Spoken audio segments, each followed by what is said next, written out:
Assalamu alaikum, you are tuning into Her Chronicles. Joining me in the studio, I have the amazing Kelly. Hi Kelly, thank you so much for Hiya. joining me. How are you today? I'm doing really good. It's getting warmer, so I know the weather is so lovely, mashallah. I hope everyone is enjoying the outdoors and getting a tan. But today we're going to be discussing loneliness, feeling in your 20s and in your teens, and also how to maintain healthy relationships. And we'll also be doing a Q&A towards the end of the show. These are questions that we received from both our social platforms, so we'll be answering them to the best of our ability. But yeah, Kelly, I think you wanted to share on your personal experience of feeling loneliness, especially as a uni student now. yeah, so uni can be really, really lonely. I think one of the things that you get told almost right away is before you go to uni is it's all about being independent and no one's going to help you and you're on Yeah. your own now. And I think once you actually step foot into uni, you really feel that weight of like, I need to get on with this, I need to get on with that. And that can be lonely. So yeah, I have experienced a lot of loneliness in uni. Sometimes it feels like you're left to like fend for yourself almost. So it's difficult. Yeah, it's really tough, especially because, like, how do we even identify loneliness in a way? Especially being a uni student, you think, we have all our friendship groups, we're quite developed in our social skills, so it's easier to make friends, but that's not always the case.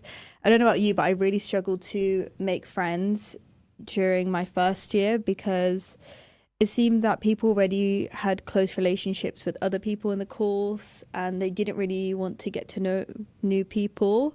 How did you kind of break that barrier when trying to socialize with people? Well, the way that I got on with that is I started off with trying to be comfortable with my own presence, Yeah. becoming comfortable with being alone sometimes. And the way that I identify loneliness isn't so much being the only person in a room full of people. It's more like being in a room full of people and feeling like you're the only one and no one's listening and no one cares. I Yeah. think that's a much worse experience of loneliness. But the way that I overcame it was by stepping a bit outside of my comfort zone, just saying hello to people, just being kind to people. And I found that eventually people gravitated towards me or maybe said hi back. And that I felt like that really covered some of that loneliness that I was feeling.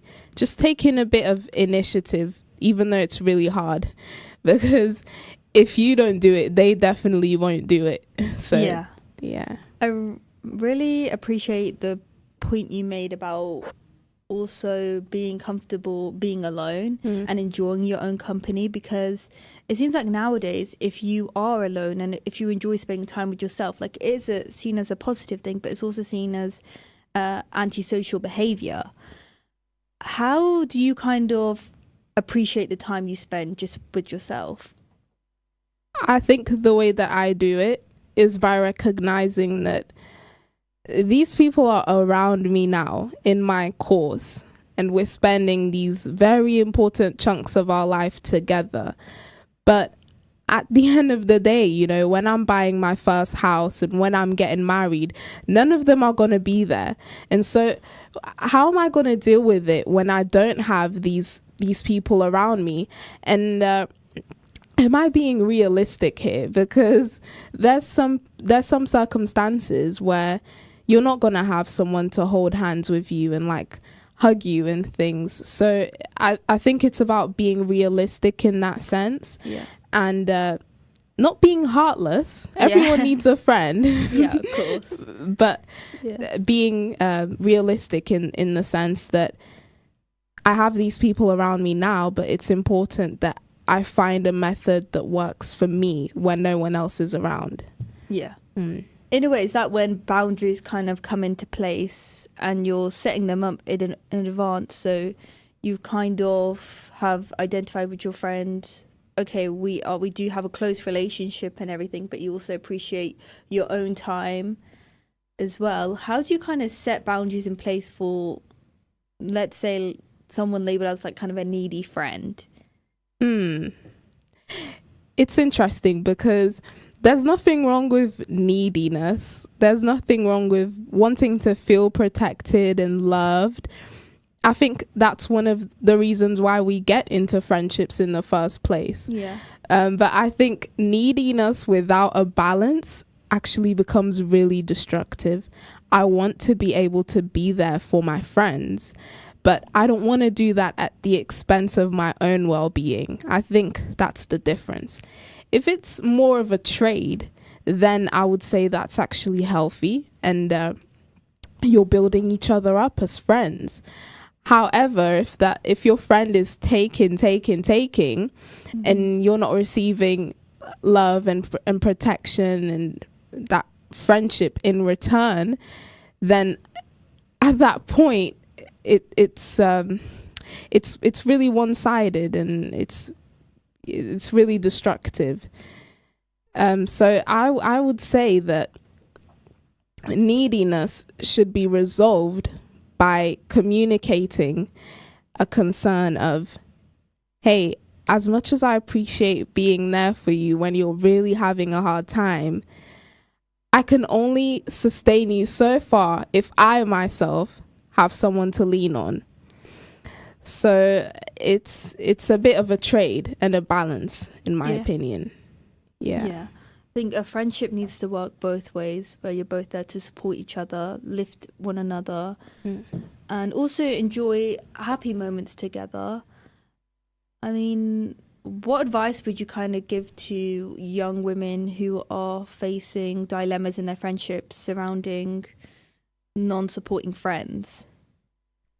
One of the most disappointing things is when you just wish somebody would support you. Yeah. And then that doesn't get reciprocated. That can feel so empty and so hopeless. But I would say that friendships last on that basis of, hey, I'm here for you. And when that isn't in place, then I think a really brave and smart thing to do is to say, this isn't sustainable for me anymore, and I'm going to make the mature decision to, unfortunately, walk away, or at least give it some space. And it's a brave and difficult thing to do, but I think that if people maybe said, as much as I like you, our relationship isn't fulfilling, neither of us are growing, we're only destroying each other, then maybe that gives you room for a better friend. And someone else will come along who your old friend needs, who can perhaps give them the things that you couldn't. So I think it's not a selfish thing, but actually a really loving thing to sometimes walk away, or sometimes give it a bit of space. Yeah.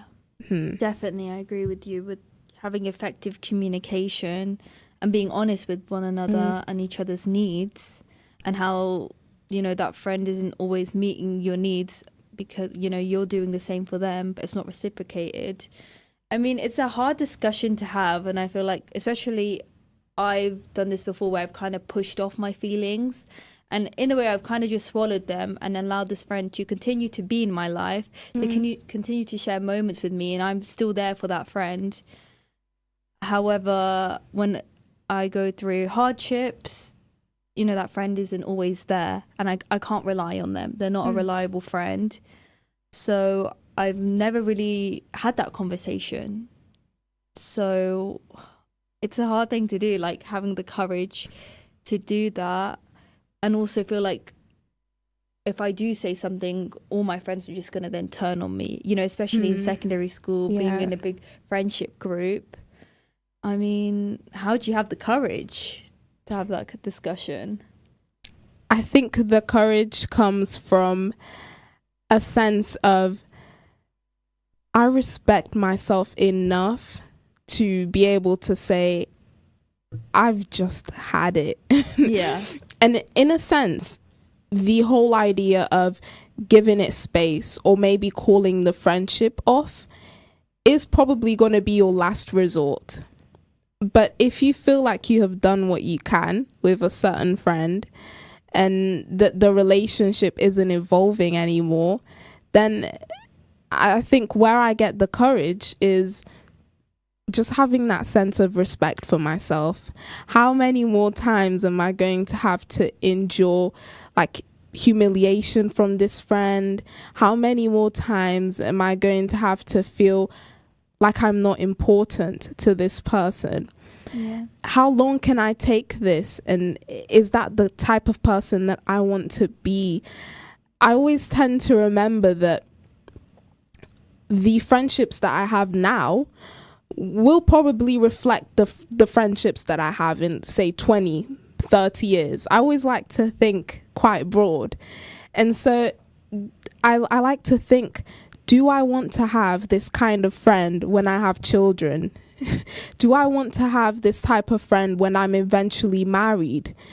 Do I want to have a friend who's going to speak behind my back later on down the line? Yeah. And so I always like to see it really broadly like that. If I can't rely on my friend today, who knows, when it comes to a really, really hard time in life, am I going to be able to rely on them then? Yeah. And is that what I want for myself?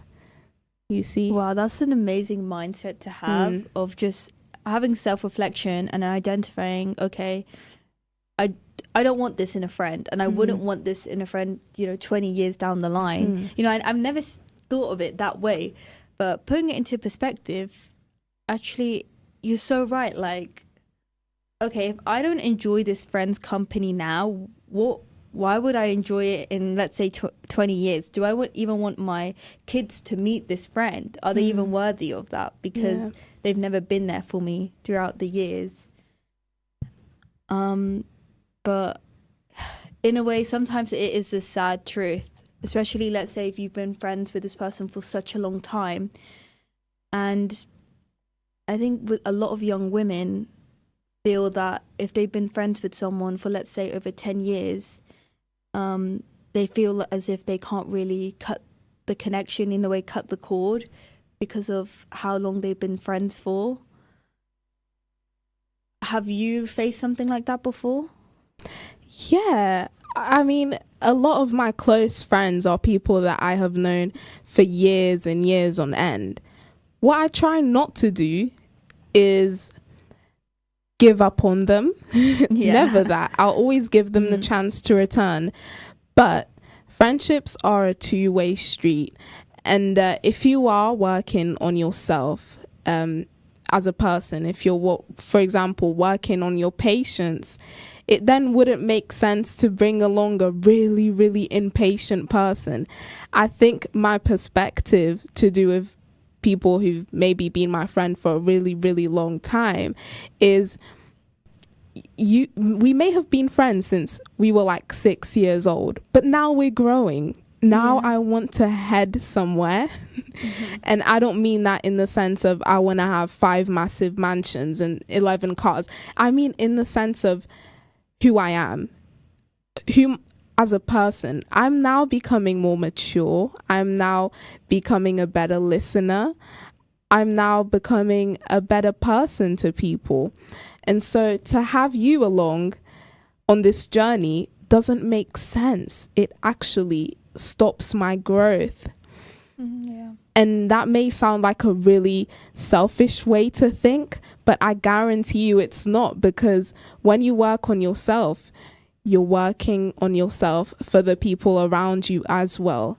So imagine what it means for your circle when you've got someone that's actually pulling you back.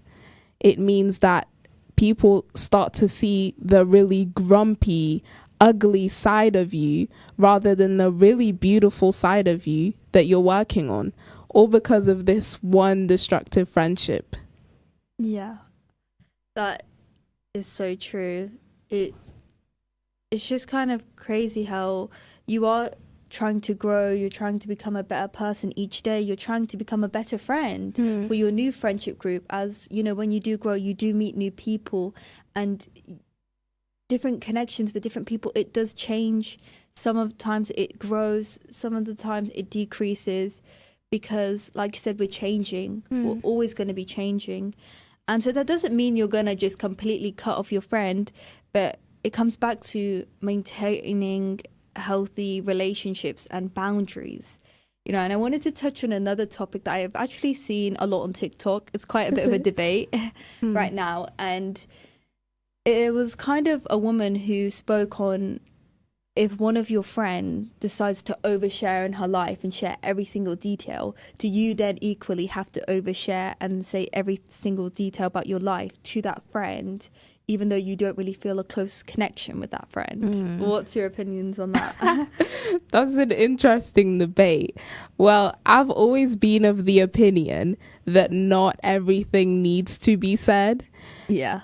And as much as your friend is your friend, they are not you. Like, your issues are your issues. Your concerns are your concerns. And to be fair, it is okay to be honest to an extent and to pour your heart out to someone. I think that's really beautiful. But if it's uncalled for, if it's uncomfortable, then please back away and say, well, this isn't it. Sharing anything shouldn't come as almost, I have to share. Oh, she shared, so I need to do it. It should never be like that. I think it should come naturally. And it's a bit strange to me. Yeah, because I've always kind of felt this pressure. I'm like, oh, well, you know, this friend sharing about someone such, and do I feel like I equally need to share that amount of information? But to be honest, I don't really feel comfortable with sharing that. So does that make me a selfish friend then? Am I gatekeeping my information? Because they're not. I guess, what is the point of someone else knowing the information? You used the word gatekeep. Yeah. And I think gatekeeping would be more like, there's this really nice pair of jeans, but I'm not going to tell you where they're from. Yeah. It's a really nice pair of jeans. Gatekeeping in that sense makes sense. I see why you would keep a really cute pair of jeans to yourself. But the deepest secrets of my heart, you know, the things that I'm maybe most scared about, my insecurities, why would I want to give that away when it's actually really personal to me? Yeah. If it was something more trivial, like a pair of jeans, sure, but we're not talking about a pair of jeans. We're talking about my heart, who I am. And actually, that's precious to me. Yeah. I think, that's the best way to describe gatekeeping, when it's just a materialistic item where, you know, you're just kind of in a way being petty by doing that. But when it comes to information that's really close to your heart and, you know, you don't really feel comfortable to share, and, you know, because that boundary has not been set in place, it then just leads to either you feeling guilty and feeling like the bad friend, and then making you feel guilty because they're kind of pressuring you into revealing information by them saying, oh, well, I'm open, you know, I'm honest, you're just, you know, you're trying to be secretive about certain things, when it's not that. It's just about, in a way, protecting your heart. Can I really trust this friend? Right. You know, what is a trustworthy friend to you? I think a trustworthy friend is, interestingly, a friend that doesn't expect anything in return. I know that it's weird that I'm saying this, because I just mentioned how it's important to have a trade in friendships. And I think it is. But there's a difference between a healthy trade and then somebody that just wants something back from you all the time. Yeah. And they do things not because of sincerity. They do it because they expect something in return. And I feel like that type of friend is not someone that I can trust, because if they are wanting to do something for me to get something in return, what if someone else comes along and gives them something bigger? What do I mean to that person? So I think friendships where it's all about manipulating you and trying to get something out of you, those friendships are unhealthy, and that's not the type of person that I trust. No. Yeah.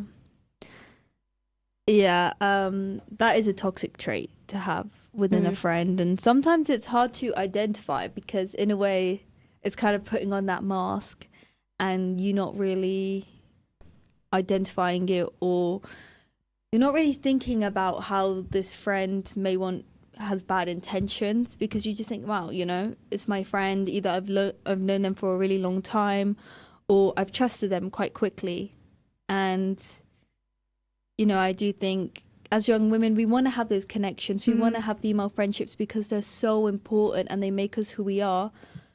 But at times we can be a bit too trustworthy of people. And how do we kind of identify, in a way, those red flags to have within friends? Right. The way that I go about it is, how is my friend talking about other people? Yeah. How does my friend treat somebody else?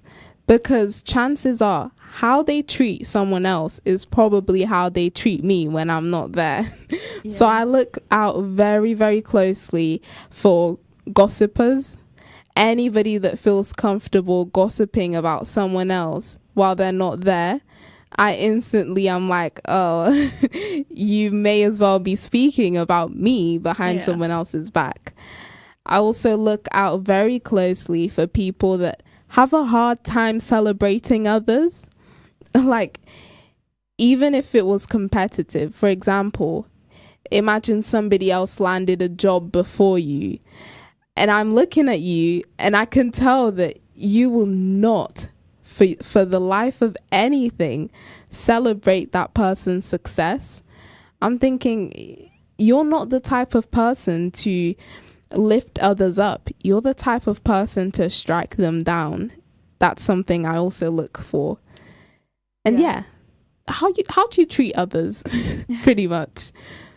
I think it's the second point you made was so valid, because I actually have spoken about fake friends in the past and kind of how to identify them, and not celebrating someone else's success, especially if that person is like really close to you, and you see them as a friend and they're not celebrating that success with you.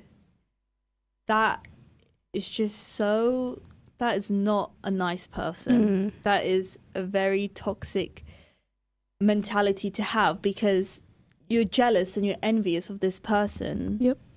But you won't even celebrate with them. They would do the same for you, but you wouldn't do that for them. In a way, you downplay their success and downplay their excitement for that. And I think there are friends who will be there with you through the hardships and see you kind of at your worst, but they don't want to be there for the biggest highlights, of your career, of your personal journey. They don't want to be there with you through the successes. I don't know if you also kind of picked up on that over the years. Yeah, I have. I think it's a trait that stems from insecurity, because it's like, if my friend moves forward, then somehow that means that I'm moving backwards. But the way that I like to picture it is, my friend's on a totally different path to me. I'm on my path and my friend is on hers. And we may clash here and there. We may maybe meet at the crossroads. Yeah. We might meet at a junction, but she's going somewhere else. And so how quickly she's moving, where she's landing, where she's pausing is not my business. My job is to support. And I think people that cannot celebrate are very sadly just really insecure. And insecurity everybody goes through that. Everyone's a little insecure. But to be insecure and then to pour that insecurity into someone else's life, I think at that point is when you need to really closely look on the inside and say, who am I helping? Where am I going with this? Yeah, so insecurity is valid. I mean, it happens to anyone. But when we start to then put other people down, that's when I say, that's not so good. Yeah, that is not a friend. A friend, a real, true friend would never, ever downplay your success. Right. They would always be happy for you. You know, maybe they are envious because, you know, everyone is insecure and we're going down two different paths in life. But can you still be friends with an insecure person? I think insecure people need friends. Yeah. So absolutely, you can be friends with an insecure person, but you've got to make sure that whatever challenge they're going through, you've overcome it yourself. It's the classic. Before you try take the stick out someone else's eye, take the speck out of yours, and then you can see clearly and help your friend. So as long as I'm not going through what you're going through, so that I'm not putting myself at a risk, then sure, I'll help you out. That is some amazing advice. Thank you, Kelly, for that. I've always wanted to know. But join us after the break, inshallah, where we discuss Q&A questions and get to the bottom of your dilemmas, inshallah. Join us after the break. Thank you. Stay tuned to Salam Radio after this short ad break. Masterminds Tuition Academy is for your high schoolers, your something to provers, your subject strugglers and keen learners, your brave jumpers and fist pumpers. Affordable personalised learning plans are delivered through our centres in schools across Peterborough. But not to worry, we also provide online and home visits with flexible timings. Whether it is maths, English, science or 11 plus, Masterminds is a must. Find us on all socials and visit our website mastermindstuitionacademy.com or call us on 07516 166 003. Masterminds, master the matrix.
Assalamu alaikum. You are tuning into Her Chronicles. I'm your host, Maleeha Iqbal, and I'm joined with Kelly in the studio.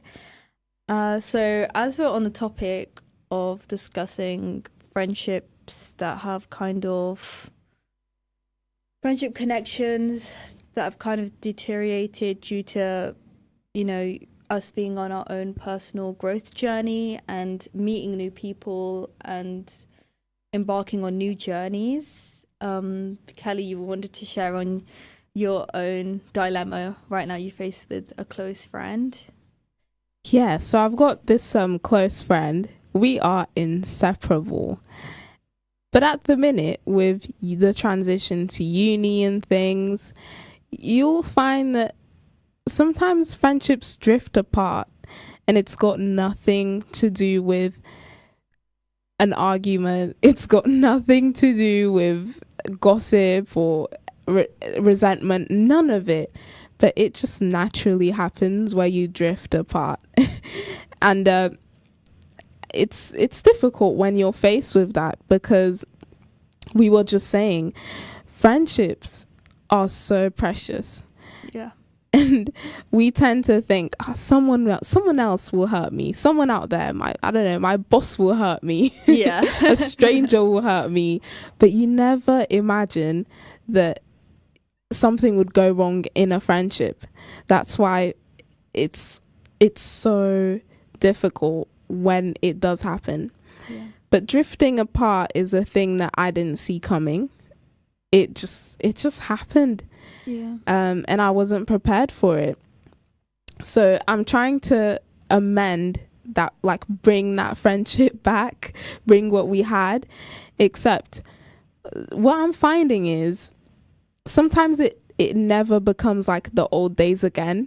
You just grow together. You become different people together.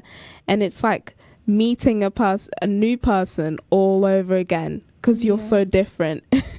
So that's what I'm going through with my really close friend right now. We're just trying to get used to each other, not as like 10-year-olds, but as grown women. One thing is, you really do appreciate the time you had with that friend when you needed that friend the most. You know, you made memories as two 10-year-old little girls. And, you know, you've grown, and that's amazing. That's what this world is all about, is growing and embarking on new journeys and meeting new people. But you still value the connection you have with your friend. And I think, but you're trying to amend that relationship and bring it back to not what it originally was, because you've both grown. You're both, like you said, two different people. But how, like, are you going to be using communication, or how are you going to amend that friendship? Yeah, so I found that with really old, amazing friendships, sometimes you think, I don't need to do anything. We've been friends for the longest time. You know, like we can FaceTime each other here and there, and it'll be just like the old times when we meet again. But I found that friendships are like a workout, like any relationship. It's like a workout. You need to work the muscles out if you want anything out of it. And so what I've been doing is actually picking up the phone, call in here and there, and just sharing something really funny that happened today.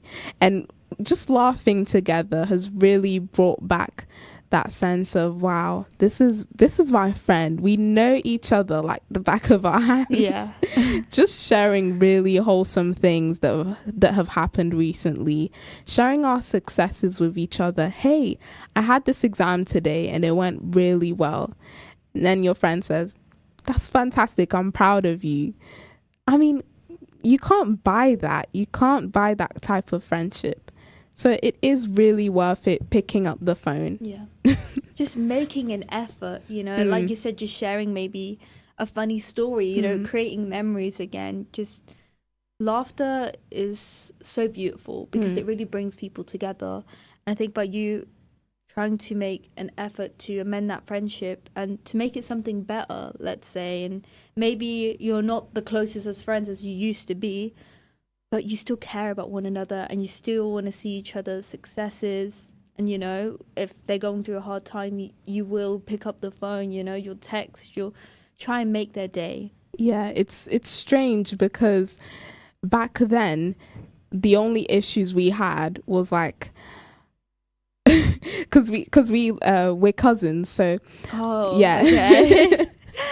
Wow, yeah. So the only issues we had is like, I don't want to finish this plate of rice. Can you finish my rice for me? Like, kid problems. Yeah. Oh, I love kid problems. I know. We were so innocent and cute. But now we're actually dealing with bigger stuff, like, hey, I'm stressed this weekend. Hey, I've been really lonely. And you've got to learn now. Well, I can't just call mom and dad and tell them to pick you up and you can come over and we can like play around, play hide and seek. Now we've really got to put effort into each other as grown people. It's strange. Yeah, especially with having adult problems now, and it's like being on our own journeys as well, but still making that time and that effort to really show your appreciation and love for that friend. It's just this is how you maintain a good, healthy relationship, Exactly. But yeah, we wanted to touch on opportunities for young women. I know how hard it can be to kind of put yourself out there and trying to maybe get involved with your local community. But we wanted to share ways of how to get involved. So Kelly, take us away. Yeah. So I thought about some of the principles first, and then I thought about actually there's some really practical things that you can do. So my first principle was just go for it and be bold. I know that's really cliche. Everyone says go for it. Yeah. But there's actually been studies that say, like, where you have a man apply for a job and then you have a woman apply for a job, neither of them really know what they're doing. Right? Yeah. Neither of them really know what they're doing, but they've found that men are more likely to go, well, I don't know what's going on here, but I'll go home, read up on it, and I'll find out. Whereas women are like, and by the way, this isn't the same for every woman at all, but just generally, women tend to be like, I don't know, I'll just go look for something else. And I think that this generation of women really has to combat that and say, hey, I don't know, but I'll find out. Yeah. So it's like, be bold, like whether you know what you're doing or not, just go for it, because I guarantee the other applicants don't know what they're doing either. Yeah. So yeah, when it comes to maybe job searching, I would say the biggest thing is I go for it. You're always going to be against people who have way more experience than you. You're always going to be against people who maybe have children and have that life experience. But at the end of the day, when you do get the role, isn't that going to make it way more satisfying? So it's like, go for it. I also thought that an important thing to do with opportunities is setting clear goals, setting clear expectations, and being purposeful. You don't want to do things for the sake of doing it, to put it on your CV. And that's great. We should all be putting things on our CV. Yeah. But why am I there? What can I get while I'm there? Actually, is there a better place that will teach me a bit more? So that's kind of like the principles behind searching for opportunities. But then how do you actually get the opportunities? How I've done it is I've started off with volunteering. I have practically volunteered everywhere, every sector. Health, I've gone with Health Watch, local food bank, anything, Sue Rider, anything that's customer facing.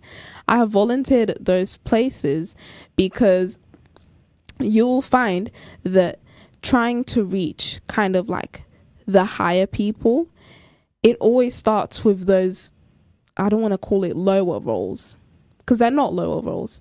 It always starts with the volunteering, the non-paid roles. The volunteers are the ones that are holding the chief executives to account. And so if you want to build those really strong connections here and there, I always say go for volunteering. Volunteering is, it's an incredible thing to do as a citizen and to really provide for your local county and everything like that. But you learn so much skills, like you said, customer interaction, just being resilient, being, just patient, being on time, all those things will help you with, you know, your career path, and also you're making those connections as well. I know some people, they tend to look down on volunteering. They're like, well, no, I want to be paid for my time and everything. But I think volunteering will really help you in your career path, because you're building up your CV, you're gaining skills, you're also gaining more connections, and you feel good about yourself. You know, you're volunteering. Right. I would say the currency of volunteering, it's like you don't get paid money, but you get paid in experience. You get paid in all these connections. You get paid in actually doing something really rewarding. And I mean, look at the amount of people that do paid jobs, and actually at the end of the day, they're thinking, I want to leave. Exactly. They dread coming into work every single day because it feels like it's obligation, even though it is. Whereas with volunteering, I believe it's quite like freelance. Yeah, right? it tends so to be really free. flexible. And it gives you a sense of respect for yourself, because you're in charge of your time. Like, you're not getting people tell you when you're coming in and when you're clocking out. Yeah. It's like, I've got a spare couple hours, I can do this. Especially if you're in university, it's super manageable. So I always say go for volunteering. Yeah. I think as well, when trying to find a job, going back to the first point you made about, in a way, feeling like having imposter syndrome and doubting yourself because you feel like your skills and experience don't level up with some other candidate. So in a way, you've already set yourself up to fail because of the negative mindset you've created for yourself. And so then you don't even really want to go for the interview because you just feel like you're not even worthy of it. You know, they're not going to pick you. Why am I going to waste my time? So how do we kind of create that positive and confident mindset? The way that I like to think about it is, I may not have done the job for 15 years, and I may not like be a middle-aged woman with like a name for herself and things, but actually, how many middle-aged women who have built a life for themselves and are like, and have been working for 15 years and have loads of experience, how many of those have they come across? Yeah. They probably want someone different. And I like to see it from the perspective of a recruiter. At the end of the day, there's going to be somebody going through all the applications, and there's going to be hundreds of people that have done the same thing, but I've done something different. I've got different interests, so I'm going to stand out. So that's how I like to think about it. Don't see what you're lacking in as a disadvantage. See it as actually an opportunity. They probably want to teach you the stuff that you don't know. They're probably tired of people that know what they're talking about. Exactly. They probably want that fresh, new, young, fresh, you know, especially being a woman of color as well. That might, you know, sometimes it can be seen as a negative thing at times because you kind of push to the side. But we're bringing that new perspective, that new energy that I think people appreciate in the workplace. So that's a really positive way of seeing it. Yeah. But yeah, is there anything else you wanted to touch on with job opportunities? Yeah, to do with job opportunities, I would also say reach out to women. I make really good use of LinkedIn by making connections with other women. And I'm not saying like rule out all the men. I think not at all. No, not at all. But like we said the other day, only women understand women. And so there is going to be a woman who sees herself in you and wants to help. I mean, think of yourself. We're both in uni at the minute. And I mean, if a little sixth former came up to us and were like, I really want to know what uni's like, we'd be like, yeah, I want to help you because I know what you went through. And it's the exact same with any other woman who's a bit higher up than you. They want to help. So I reach out to women, schedule coffee, have a chat, let them get to know me. And in the end, I say, well, are there any job vacancies around? And 9 times out of 10, they'll be like, I don't know, but I'll find out and I'll get back to you. And guess what? They do. Yeah. Yeah. Because they've been in the exact same position you've been. Yeah. They know what it's like to be a woman in the 21st century. Exactly. And they know that, you know, we've been through similar dilemmas, and women understand women, understand what we want and what we need. And sometimes we need support. Sometimes we need to be uplifted. And by having these conversations with such powerful, inspirational women, do you feel more motivated, more empowered? Definitely. I also get a lot of guidance from them, because again, it's the old saying, been there, done that. They have been through virtually everything that I'm going through. And so they know the processes. And sometimes at the end of a chat with a woman that I've connected with, I don't get a job opportunity, but actually I get a lot of insight, and I get a better sense of direction. Yeah. Because she'll say, oh, I did what you're applying for, and actually this is how it really was. Yeah, they give you the reality Yeah. of applying, you know, issues you may face along the way. Yeah. Ways to avoid these, because you know they've learnt the lesson, and they wanna help you, they want to guide you, and they want you to be empowered and do the best you can, you know. Exactly. But yeah, we'll move on now to our small little Q&A. So I think we had quite a few questions surrounding, you know, the change from secondary school to university, but I feel like we've already kind of covered that slightly. Is there anything else you'd want to add to the change?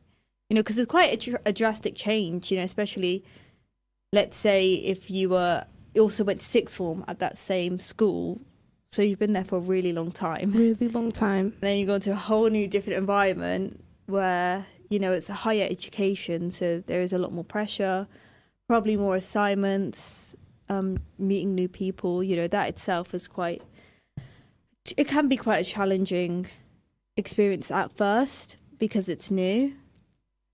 I mean, I think at first I did kind of struggle, especially because you have a lot more independence, you know, when it comes to learning, when it comes to whether or not you're even going to attend, you know, because you don't really have that obligation. It's not, you know, Monday to Friday.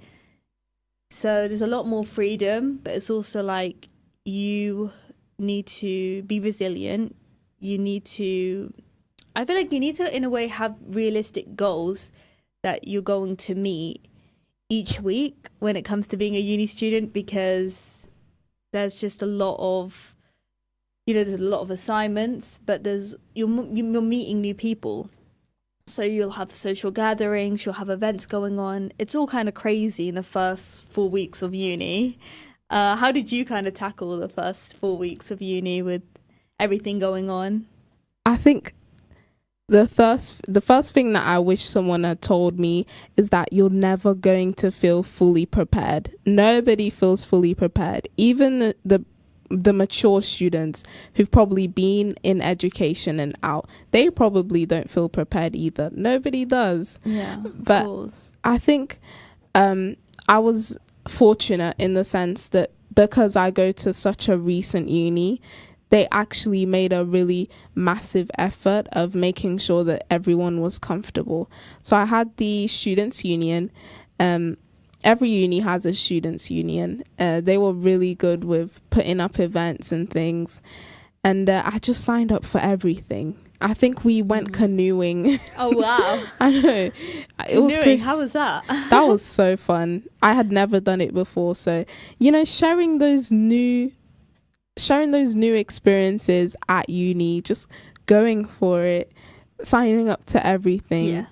You'll find out that everyone's more or less on the same boat. Oh yeah, everyone's experiencing the same kind of feelings and fears, and like you said, putting yourself out there to want to get to know new people, maybe bond over being scared about uni together.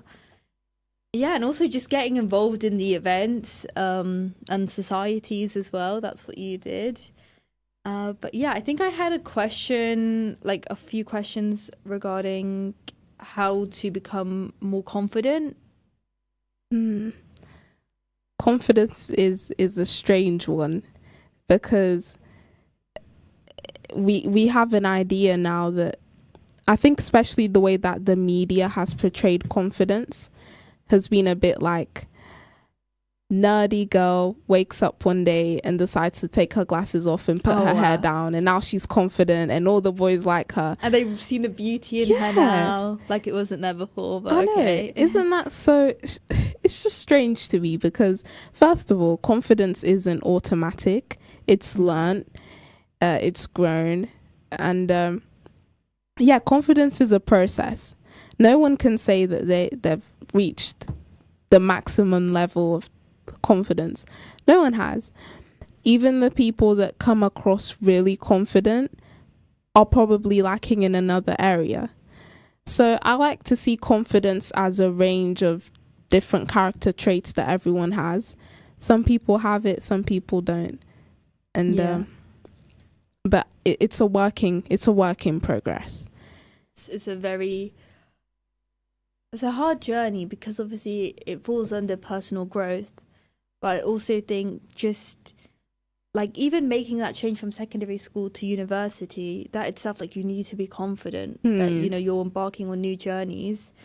And going back to what you said, I think a lot of people, they kind of put having a glow up and then it equals being confident. And they put the two and two together, but you don't need to have a glow up on the outside to then be a confident and be a boss babe, and you know you can tackle the whole world now. That's not how it works. Right. In a sense, I think that what you look like on the outside comes after the work that you do on the inside.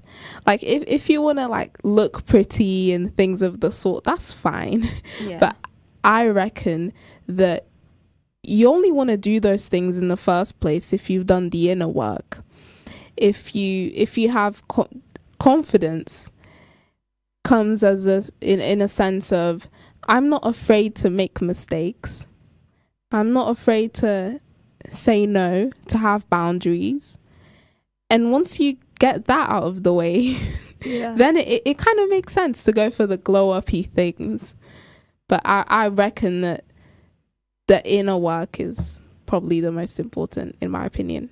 Of course, because that's what's going to stay with you. You know, your looks can fade like that, but having inner confidence and just believing in yourself will make you a better person, and just make you such a person who's really sure of themselves.